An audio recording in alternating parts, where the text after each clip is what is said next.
இன்னைக்கு நம்ம பார்க்கக்கூடிய புத்தகம் என்னவென்றால் உலகிலேயே மகிழ்ச்சியான மனிதர்.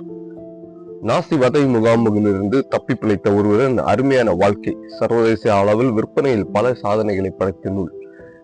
இந்த புத்தகத்தின் சுருக்கம் என்னவென்றால், சின்ன வயசுலேயே நாசி அவங்களுடைய கட்டுப்பாட்டில் இருந்து ரொம்ப கஷ்டப்பட்டு வதை முகாம்புகள்ல அவர் பாடுபட வேண்டிய எல்லா கஷ்டங்களையும் பட்டு கான்சன்ட்ரேஷன் கேம்ப் ஆஸ்விட்ஸ் அப்படின்னு சொல்லக்கூடிய ஹிட்லருடைய ஆட்சி காலத்துல 2ஆம் உலக போர்ல இவர் வதை முகாம்புகள்ல அடக்கி வச்சு இவர் எவ்வளவு கஷ்டப்படுத்த முடியுமோ அவ்வளவு கஷ்டப்படுத்தினாங்க. அதிலிருந்து இவர் தன்னுடைய வாழ்க்கையை எப்படி மேல கொண்டு வந்தாரு, அதிலிருந்து தப்பித்து எப்படி வந்தாரு, அதுக்கப்புறம் கிட்டத்தட்ட இவர் தன்னுடைய 100 வயசு வரை அவர் உயிரோட வாழ்ந்திருக்காரு.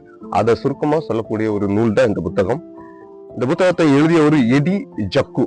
வாழ்க்கையை வெறுப்பின்றி அன்பு, மனிதாபிமானம், இதை எல்லாத்தையுமே கடைபிடித்து வாழக்கூடிய ஒரு சிறந்த வாழ்க்கையாக எல்லாருடைய வாழ்க்கை அமைய வேண்டும் என்பதுதான் இவருடைய ஒரு நோக்கமாக எழுதப்பட்ட ஒரு சிறந்த நூலாக இன்றைக்கும் சர்வதேச அளவில் விற்பனையில் முதலிடத்தில் இருக்கக்கூடிய ஒரு நூல் இந்த நூலாகும்.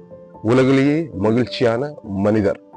எல்லா வாசகர்களும் படித்து மகிழ வேண்டிய ஒரு மிக சிறந்த நூல். நம்ம வாழ்க்கையில் எவ்வளவு கஷ்டங்கள் வேண்டாலும் இருக்கலாம், ஆனா இந்த புத்தகம் படிக்கும் போது நமக்கு இருக்கிறதெல்லாம் ஒரு கஷ்டமா அப்படின்னு நமக்குள்ளேயே ஒரு எண்ணத்தை வர வைக்கக்கூடிய ஒரு நூல் இந்த நூல் தான். ஏன்னா இவர் அவருடைய வாழ்க்கையில் அந்த அளவுக்கு கஷ்டங்களையும் துக்கங்களையும் துயரங்களையும் அனுபவிக்கக்கூடிய ஒரு நபராக இன்றைக்கும் இவர் பார்க்கப்படுகின்றார்.